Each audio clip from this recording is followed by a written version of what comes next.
बिस्मिल्लाहिर्रहमानिर्रहीम। आज हमारे एक अजीज़ दोस्त हैं, उन्होंने हमें कहा कि कपड़ों को पाक करने का जो शरई तौर पे तरीका है उसका प्रैक्टिकल हमें आप करके बताएं। मैं इस वक्त अपने इदारे जामे तालीमुल कुरान शहीद गली में मौजूद हूँ और जब उनके लिए प्रैक्टिकल करना था तो मैंने कहा कि अपने बच्चों को भी इसकी प्रैक्टिस करवा दें। हमारे सारे तलबा भी यहाँ पर मौजूद हैं। इन तलबा के सामने हम कपड़ों को पाक करने के जो शरई तौर पे 3 तरीके जो फ़ुक़हा किराम ने लिखे हैं वो हम यहाँ पर आज उनकी प्रैक्टिस करते हैं कि कपड़ों को किस अंदाज़ में पाक किया जाता है। तो अभी हमारे पास ये सर्फ है, इसके साथ हम अभी पहले अपना जो कपड़ा है हमारे पास ये टॉवल है, हम इसको भिगोते हैं पानी के अंदर और फिर उसके बाद देखते हैं कि यहाँ पर इसको कैसे पाक इसको कैसे किया जाएगा। मिसाल के तौर पे आप ये देखें, ये हमारे पास एक कपड़ा है और ये कपड़ा नापाक है। हमने इसे पाक किस अंदाज़ में करना है कि हमारे पास यहाँ पर 2 यहाँ पर बर्तन है, बाल्टियाँ हैं, इनके अंदर हमने पहले इसको भिगोना है सही अंदाज़ में, जिस तरह बाकी कपड़े धोने की जो तरतीब है इसको आप ज़रा देख लें।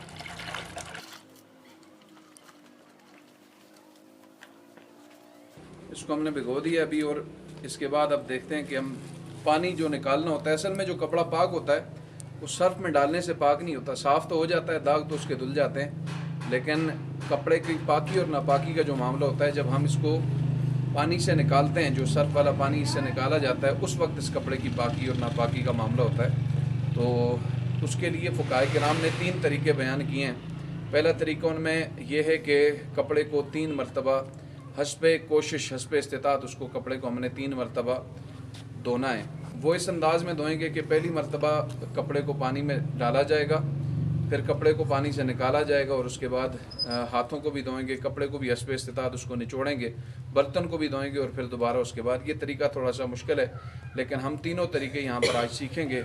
जो बंदा भी हमारी ये वीडियो देखेगा उसको इंशाअल्लाह अज़ीज़ तीनों तरीक़ों से बखूबी उसको आगाही हो जाएगी। अभी हमारे ये कपड़ा हमने जो भिगोया था, इसको हम जो पहला मरहला है हम उसकी तरफ आते हैं कि जो 3 तरीके फ़ुक़हा ने बताए उनमें पहला तरीका ये है कि पानी को हर मरतबा नए पानी के साथ कपड़ों को 3 मरतबा हमने इसको धोना है। इसको गिराएं, इसके अंदर नए पानी को, ये भी हमने इसके अंदर पानी के अंदर डाला।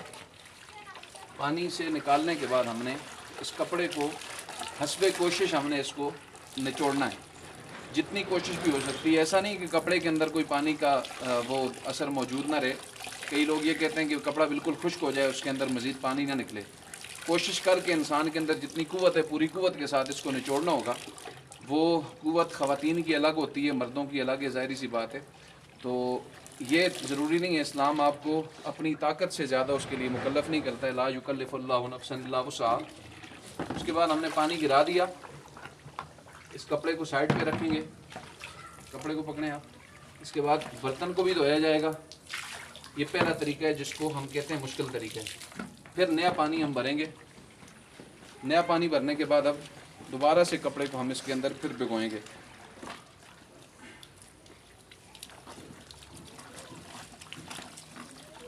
अब 2 मरतबा ये हो गया, इसको हमने ऐसे निचोड़ा, हस्बे इस्तिताअत फिर निचोड़ा जाएगा, फिर इस पानी को भी गिरा दिया जाएगा। इस कपड़े को साइड पे रख के बर्तन को भी धोएंगे और उसके बाद फिर हम हाथों को धोएंगे और फिर तीसरी मरतबा पानी भरा जाएगा।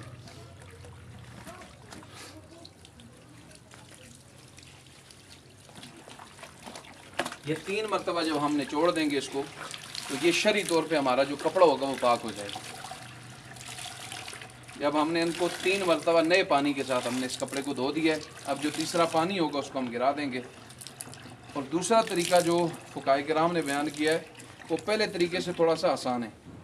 वो तरीका क्या है, मिसाल के तौर पे ये नापाक कपड़ा ही हमारे पास मौजूद है और इस कपड़े को हमने जारी पानी के नीचे, खुले पानी के नीचे हमने इतनी देर रखना है कि जब यकीन हो जाए कि एक तरफ का पानी दूसरी तरफ से निकल गया है।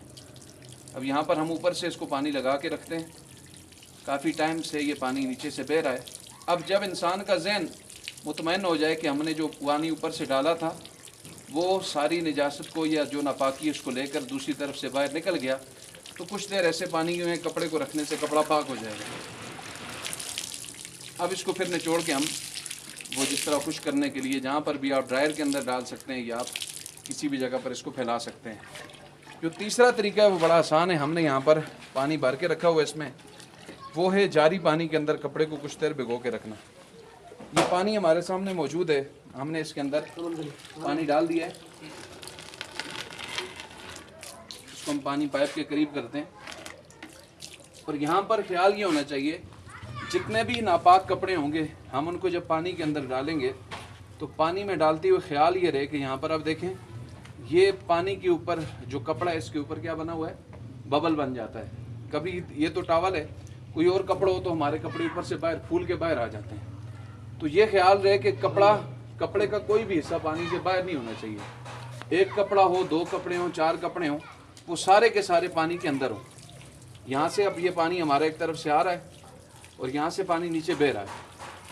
अब हम यहाँ पर कुछ लम्हात के लिए, कुछ मिनट्स, 1 मिनट के लिए हम यहाँ पर पानी को कपड़े को भिगो के रखते हैं इस पानी के अंदर। ये पानी अब गिर रहा है और एक तरफ से आ रहा है। अब थोड़ी देर पानी में कपड़ा भिगोने से कपड़ा पाक हो जाएगा। उसकी वजह ये कि फुकाए किराम ने जो लिखा है कि जारी पानी के अंदर कुछ देर के लिए कपड़ा रहेगा तो कपड़ा पाक हो जाएगा, लेकिन उसकी शर्त क्या है कि कपड़ा पूरे का पूरा क्या है, डूबना चाहिए पानी के अंदर।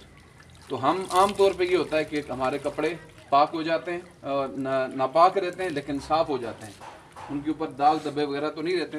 तो इस बेहतियाती की वजह से हमारे कपड़ों के ऊपर क्या रहते हैं, वो नापाकी जो है ना वो कपड़ों में मौजूद रहती है। आप सब ने भी और जो भी वीडियो को देखने वाले हैं वो अपने घर में भी ख़वातीन की इस तरह से तरबियत करें, उनको ये दिखाएं कि इस अंदाज में कपड़ों को पाक करने का ये तरीका है। और कपड़ों को अगर आप ऐसे पाक नहीं करेंगे इन 3 तरीक़ों के अलावा, आम तौर पे होता ये है कि एक कपड़ा नापाक होता है, हम मशीन के अंदर डाल देते हैं, वहाँ पर 5 और कपड़े पड़े होंगे तो एक कपड़े की वजह से वो 5 भी नापाक हो जाएंगे। जब उन 5 कपड़ों को हमने पूरी मशीन को जब हमने पाक करना होगा उनके कपड़ों को, तो हम इसी अंदाज में पानी जारी करके पाक कर सकते हैं। ये पहले जो 2 तरीके बताएं उस तरह पाक कर सकते हैं, लेकिन सबसे आसान तरीका जो वो है वो पानी को जारी करके पाक करने वाला है, जो सबसे आखिर पे हमने बताया है। और फिर होता ही है कि मशीन में कई मरतबा एक सर्फ डाला जाता है और फिर कपड़े निकाल दिए जाते हैं और उसी सर्फ के अंदर, सर्फ वाले पानी के अंदर दूसरे कपड़े डाल दिए जाते हैं। तो जो दूसरी मरतबा डालेंगे वो भी नापाक हो जाएंगे क्योंकि वो नापाक पानी के अंदर चले गए।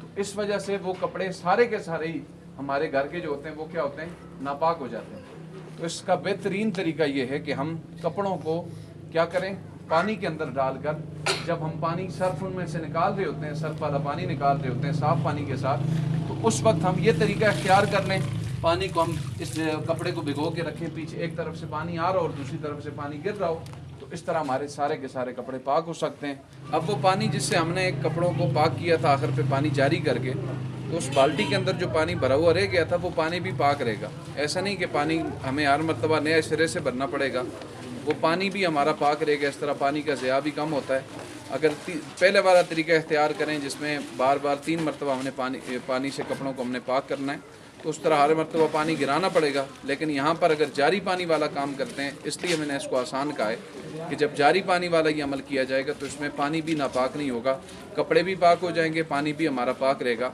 और अगर वो जो पाक पानी है वो अगर किसी के कपड़ों पे लगता है वो उसके कपड़े भी नापाक नहीं होंगे। अल्लाह ताला सबको अमल की तौफीक अता फरमाए।